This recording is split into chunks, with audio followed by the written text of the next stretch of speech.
Hello, my name is Shahriari, and this is a lecture in a series of lectures on introductory linear algebra based on my book Retrolinear. The subject of this lecture is multiplying matrices. A matrix is just an n by m rectangular array. For us, the entries in the matrix are real numbers. That's good enough for us, but they can be other things as well. And when we say it's n by m, n times m, that means that it has n rows and m columns. For example, here's a matrix. It has n rows and m columns. And I've identified the second row. We count from the top coming down, and the columns we count from left to right. The entries of the matrix, the things that are in the matrix, if they're in row I and column J, that's called the IJ entry of the matrix A. If we want to talk about all matrices of a certain size, all n by m matrices, then we would use this notation m sub n by m of r. That r in there means the entries, the things that go in this rectangular array are real numbers. But they could be other things. They could be, for example, complex numbers. They could be, under certain circumstances, polynomials. For the purposes of linear algebra, often there are elements of a field. I call that if you are not familiar with fields, or if you are a first-time connoisseur of linear algebra, whenever you see the word field, just replace that with the real numbers. Addition and scalar multiplication, that's something we can do with matrices. You take two matrices of the same size and you add them coordinate by coordinate. When you have A and B and they're n by m matrices, A plus B is also n by m,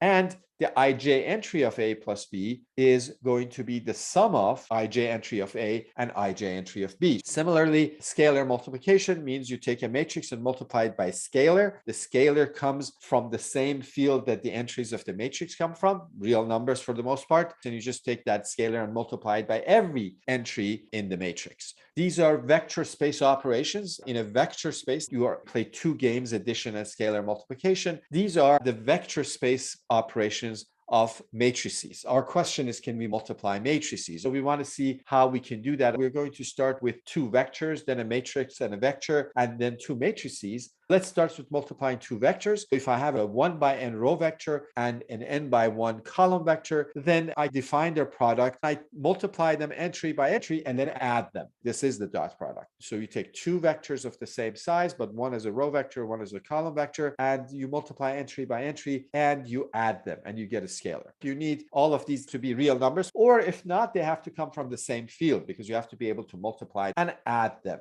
Is this dot product useful in any way? It's very useful for geometric things, which one sees in a course like vector calculus. Do you in real life ever do dot products? And the answer is yes. So here's one example. Let's say that you want to go shopping. You want to buy a loaf of bread, 3 containers of yogurt, 25 dates, 2 milk cartons, and 10 chocolate bars. And that's your shopping list. At the same time, you have a price list per item, $2.99 for a loaf of bread, $3.99 for a carton of milk, and so forth. You organize them in the same way in a column vector. Then, if you want to find the total cost, then what do? You multiply how many units you're going to buy by the price and add them. And that's exactly what the dot product is. I'm going to give you another example. Let's say that you have an election and there are 5 candidates and you tally the votes, and here they are. Candidate 1 got 2,512 votes, and so forth. What happens if you find the dot product of the row vector of all ones and that column vector? You're multiplying 1 by 2512, 1 by 2232, 1 by 305, 1 by 4036, 1 by 4747, and adding them. Multiplying by 1 doesn't change anything, so you're really adding them. And what you're doing is you're finding the total number of voters. You would say, okay, if I want the number of voters, I just add them. But the point is that the dot product can be a way of saying how you do that. In some places, that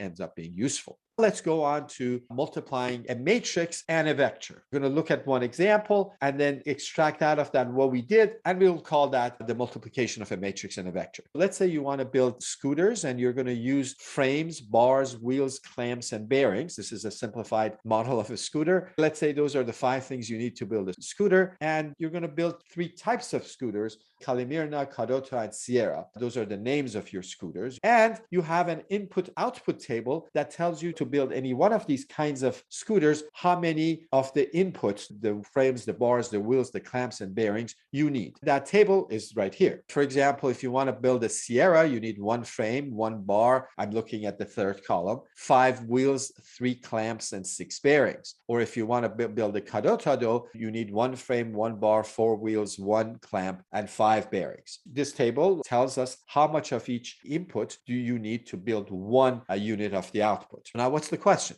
Let's say that you want to build 10 Calimirnas, 21 Cadotas, and 11 Sierras. I'm going to call those C, K, and S. And you want to know how many frames, bars, wheels, clamps, and bearings do you need. All the information is in that input-output table that I have here. I want to think of that input-output table not as a table now, but as a matrix. And it's a 5x3 matrix. It has 5 rows, one for each input, and 3 columns, one for each type of scooter. But I also have an order for what to build, and I'm going to think of that as a column vector. 10, 21, 11. 10, that's the Calimirnas, 21 is the Cadotas, and 11 is the Sierras. What I want is another column vector that tells me how many frames, bars, wheels, clamps, and bearings I need. And whatever that is, I'm going to be calling the product of these two matrices. Now, before we go on, let's look at sizes. The sizes of these three things are a little bit odd. First matrix is 5x3. The second one is 3x1. And the last one, the result is 5x1. So these are not similar size matrices or vectors.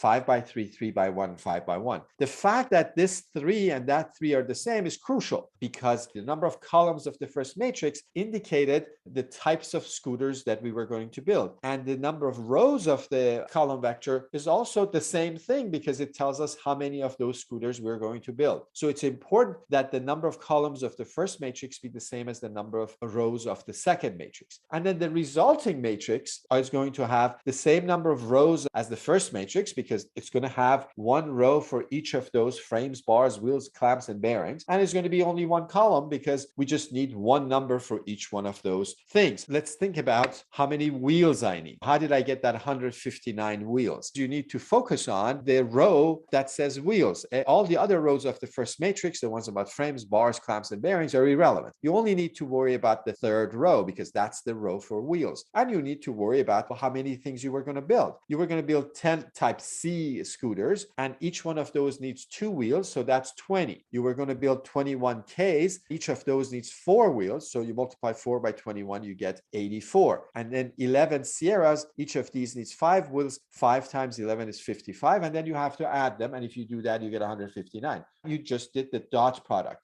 To find the third entry of the result, you need to find the dot product of the third row of the first matrix and the column vector. Likewise, for bars, I need the one that's highlighted right now. I need to take the second row of the first matrix and dot product with the column vector. And the same thing with clamps and bearings. But the point is that the operation that we did is a bunch of dot products. To find ith entry of the result, we took the ith row of the matrix and found the dot product with that column vector. So we will use that as our definition of how you multiply a matrix by a vector. If you start with an m by n matrix and then n by 1 column vector, remember the number of columns of the matrix has to be the same as the number of rows of the column vector. The rows of B are going to be R1, R2 through Rm. Each one of R1, R2 through Rm are not real numbers. Each of them is an n tuple. B was m by n, so R1, the first row, has n entries in it, so it's an element of Rn. So R1 is this long thing with n things in it. Same thing with R2, with Rm. I just have used the shorthand R1, R2, Rm so that I don't have to write down all the elements. And then what's BC? How do you multiply the matrix B by the column vector C? You find the dot products of those rows with that column vector. Row 1 times the column vector, row 2 times the column vector, and so forth. And the answer is going to be an m by 1 column vector. So you start with an m by n matrix multiplied by n by 1 column vector, and you get an m by 1 column vector.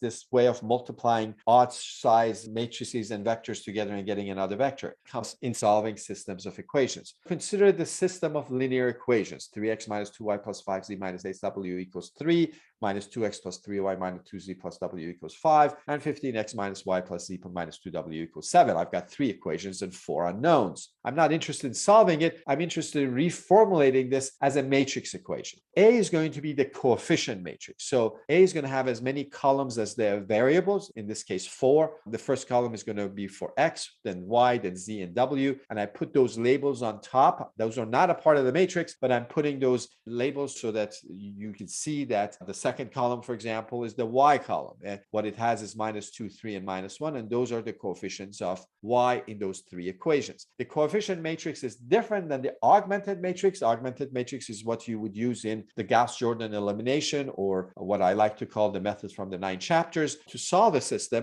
augmented matrix is the coefficient matrix augmented with the right-hand side. But the coefficient matrix is just the coefficients of the variables. But I will also make a vector of unknowns, x, y, z, and w. So these are my unknowns. And finally, I will put the right-hand side entries, the ones that in an augmented matrix would make the final column, into a column vector of their own, a 3x1 column vector. So I have a matrix and two column vectors. And my question to you is, what does ax equals b mean? So this is a matrix equation. It's an equation. It's something equals something else. It's an equation in the sense that it has unknowns. The unknowns are x. And it looks like the equation 4x equals 7 that you're used to solving. We want to solve for x. Does that have anything to do with the original system? This ax equals b packs in a lot of things in it because a is a whole matrix and x is a column vector and so on. First of all, can I find a times x? And the answer is yes, because the sizes match. Because remember, each column of a was related to one of the variables, and x is exactly the variable. So the number of columns of a is exactly the same as the number of rows of x, and that's what you need to find ax.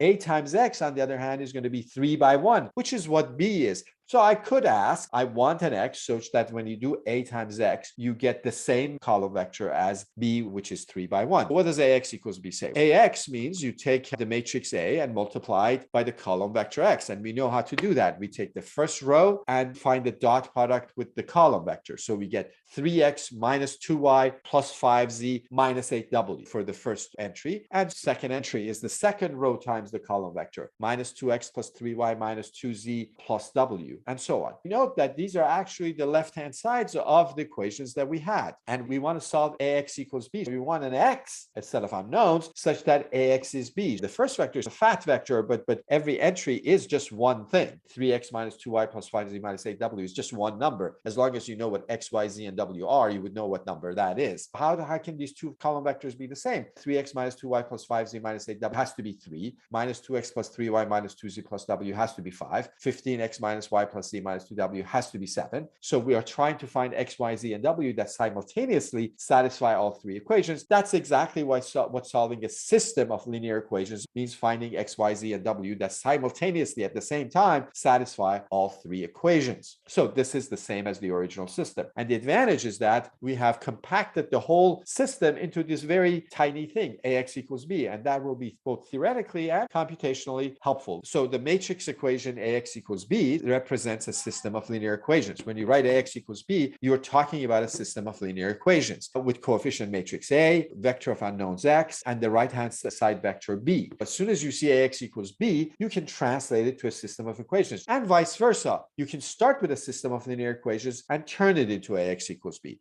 And solving either one is going to be the same as solving a system of equations. If A is m by n, m rows, n columns, what does that mean? That means we have m equations because every row is one equation, and n unknowns because with the coefficient matrix, every column is one of the unknowns. Now let's go to finding the product of two matrices. Again, we will look at the scooter example. We have two stages in our production process now. In stage one, we use raw materials that are steel, rubber, plastic, and aluminum, and we make the intermediate goods, which are frames, bars, wheels, clamps, and bearings. Then in the second stage of our production, we use the frames, the bars, the wheels, the clamps, and the bearings, and we produce the three types of scooters, the Kalimirnas, the Kadotas, and Sierras, like we did before. And we have input-output tables. We already saw one of them, but we have two of them that tells you if you want to produce 1 unit of output, how many units of the inputs you need. Here's the one for stage one. This is how you make the frames, bars, wheels, clamps, and bearings from steel, rubber, plastic, and aluminum. For example, if you look at the bearings, the last column, you need 2 units of steel and 1 unit of plastic, and you don't need any rubber or aluminum. To make one bar, you need 4 units of steel, 1 unit of rubber, 1 unit of plastic, and no aluminum. Now, don't take these numbers to the bank. They're just made up. And don't try to make scooters using these numbers. You might hurt yourself.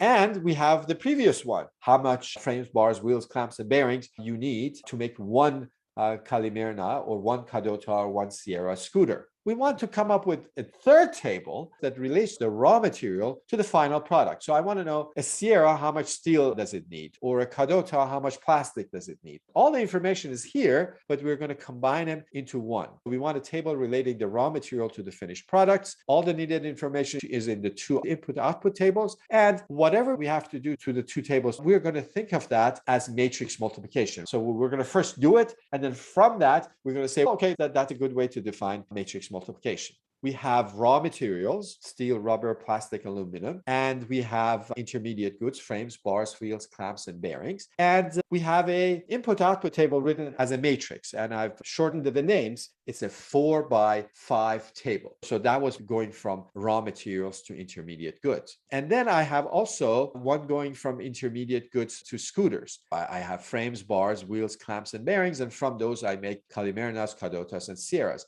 And I've got a matrix that tells me how many units of each of the intermediate goods I need to make one scooter. What I want is a table that connects the two. So a table that goes from raw materials to scooters. So a table like this. I know that the rows are indexed by the raw materials. There's a row for steel, one for rubber, one for plastic, and one for aluminum. And there's a column for Calimerna, one for Cadota, and one for Sierra. I want to know, for example, for a Cadota, how much steel, how much rubber, how much plastic, and how much aluminum we need. I'm going to put all these three matrices together. I'm going to see what I did, and then I will call that matrix multiplication. First, let's think about sizes. The first matrix is 4x5. It has 4 rows and 5 columns. The rows are indexed by the raw materials, and the columns are indexed by the intermediate goods. The second matrix is 5x3, and the fives match. The number of columns of the first matrix is the same as the number of rows of the second matrix. And that makes sense in our example because we're making those intermediate goods and then feeding them to the second stage of the process. And not only the number of columns of the first matrix is the same as the number of rows of the second matrix, but the size of the resulting matrix is the number of rows of the first matrix times the number of columns of the second matrix. So 4x3, 4 is the number of rows of the first matrix and 3 the number of columns of the second matrix. Now let's see about the 1-2 entry of the result. What does that entry say? How much steel do I need for Cadota? I will need to look at the steel row for the first matrix. I don't need to worry about rubber, plastic, and aluminum. The other entries of that matrix are irrelevant. The only thing that matters is that first row. And I also have to look at the second column, this column for Cadota of the second matrix. Those are the only information I need. And then what do? I say a Cadota needs one frame. That one frame needs 1 unit of steel. So 1 unit of steel so far. Then I need 1 bar, and a bar needs 4 units of steel. So 1 times 4, 4. When I get to bearings, I need 5 bearings, and each needs 2 units of steel. So 5 times 2, 10, and then I have to add them. So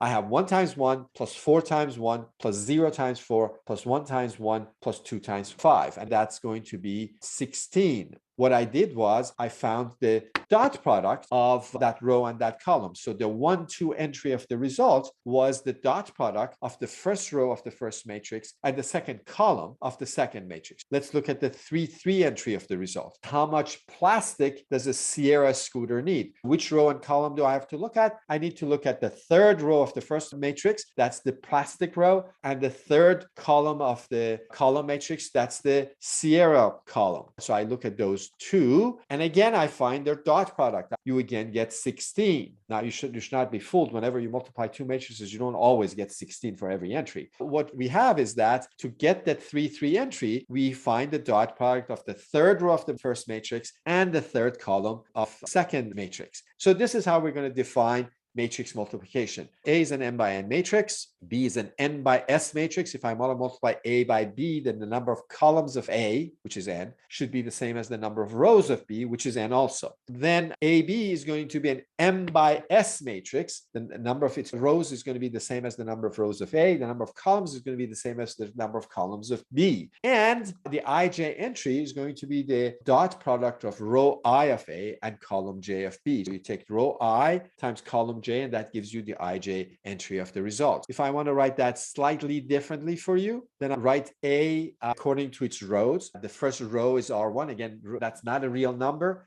A has n columns, so R1 is an n tuple. C1 through CS are the columns of B, so each of them is also an n tuple, because B has n rows. Each of them is a column vector. How do I do the multiplication? AB is going to be an M by S matrix, M rows, S columns, and the entries are going to be dot products of rows and columns, rows of A and columns of B. The IJ entry is the dot product of row I of A with column J of B.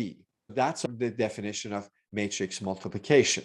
I'm not going to do a lot of examples of actually multiplying matrices. There's some things that are better done not in public, but in the privacy of your home, and matrix multiplication certainly is one of those things. I want to tell you some cautionary tales about kinds of properties matrix multiplication may not have. Let's start with A, which is a 2 by 2 matrix. B is also a 2 by 2 matrix. C is also a 2 by 2 matrix. And D is a 2 by 2 matrix. So if I find AB, A is 2 by 2, B is 2 by 2, I get a 2 by 2. And that first entry is 11. Why is that? I'm taking the first row of A times the first column of B. So 1 times 2 is 2, 3 times 3 is 9, 9 plus 2 is 11.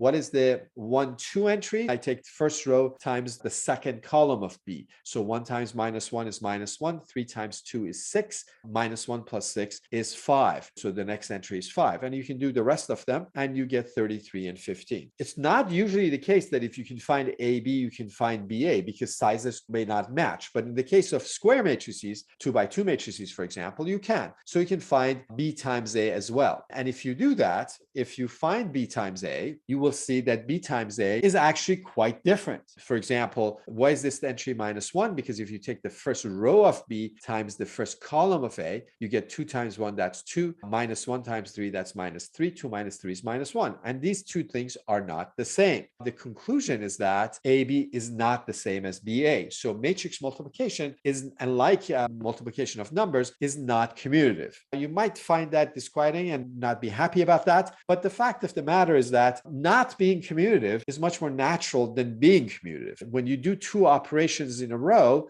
often they're not commutative. If I'm going to eat a chocolate bar, it makes a big difference if I unwrap it and then eat it versus eat it and then try to unwrap it. If I want to put on my socks and shoes, it makes a difference if I put on my socks then shoes, or shoes then socks. If I want to walk out the room, it makes a difference if I open the door and walk out the room, or walk out the room and then try to open the door. Most often, you can't switch the order of things. So the amazing and surprising thing is that 2 times 12 is the same as 12 times 2. Why on earth 12 people carrying 2 watermelons each is the same as 2 people carrying 12 watermelons each? It doesn't look like they're the same, but those two numbers end up being the same. And that's the thing that needs the proof. That's one cautionary tale. But here's another one. Find A times C. You get 11, 5, 33, 15. But look, it's the same as AB. C was very different than B, yet AC and AB were the same. So what's wrong with that? AB equals AC, but B is not C. So that means that if you have a matrix equation, you can't cancel like terms on the two sides of the equation. You can't cancel those A's. And that's an unfortunate thing. If A is an invertible matrix, then you can. Otherwise, you can't. Here's another one. If I take A times D, I get all zeros. For example, the first row of A times the first column of D is minus 3 plus 3 is 0. So when you multiply A and D, you get all zeros. Neither A nor D are zeros. What's wrong with that? In high school algebra, for example, if you see an equation x times x minus 3 equals 0, then you would say this means that either x is 0 or x is 3. And why is that? The reason for that is that if you multiply two numbers and you get 0, one or the other must have been 0. You can't get 0 any other way. But that's not the case with matrices, as we just saw. You can have two non-zero matrices multiply and get 0. Matrix multiplication does have some nice properties, algebraic properties, rules that we can follow.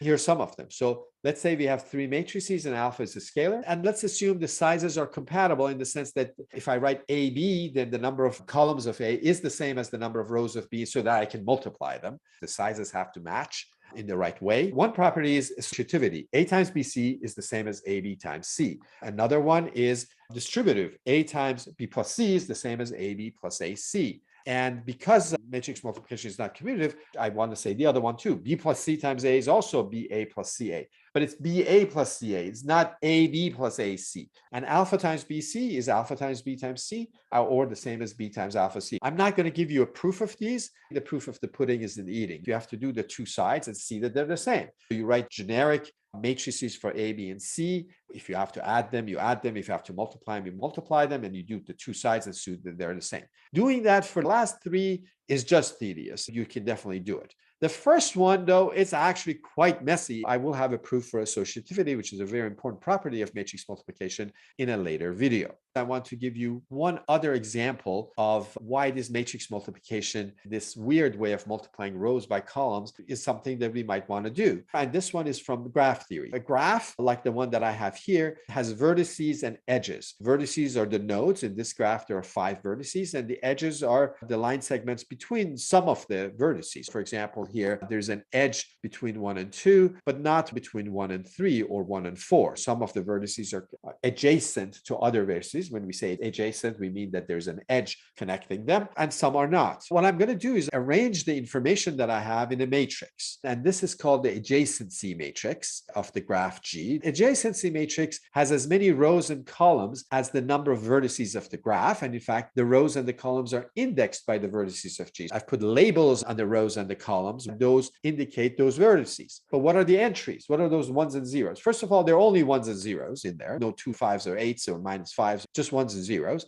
And in entry ij, you put a 1 if I and j are adjacent. For example, if you look at these 2 4 entries, 1, why is that? That's because there's an edge between 2 and 4. On the other hand, the 3 5 entry is 0 because there's no edge between 3 and 5. Note that if the 2 4 entry is 1, the 4 2 entry will be 1 also, because if there's an edge between 2 and 4, there's also an edge between 4 and 2. Therefore, this matrix is symmetric. Every row is the same as its corresponding column. The second row is the same as the second column, because the second row is telling me what vertices 2 is adjacent to. The second column says which vertices are adjacent to 2, and those are the same thing. This is a 5 by 5 matrix, and you can multiply it by itself. We call that a squared. A times a is going to be a squared. What's the significance of that? These are data from this graph, and we have defined matrix multiplication in a weird way. Does that weird way of multiplying matrices tell us anything about the graph if you multiply a by a? There is my matrix A and my graph G, and a squared, it's this thing. But what do these entries mean? The entry ij of a squared, that's a times a, is the dot product of row I of a with column j of a. That's the definition, row I times column j. But because this matrix is symmetric, the column j of a is the same as row j of a. So the ij entry is just the dot product of 2 rows, row I and row j. Let's look at the 2 2 entry. The 2 2 entry in row 2, column 2 is a 4. Why is it a 4? This must be the dot product of row 2 of a with row 2 of a.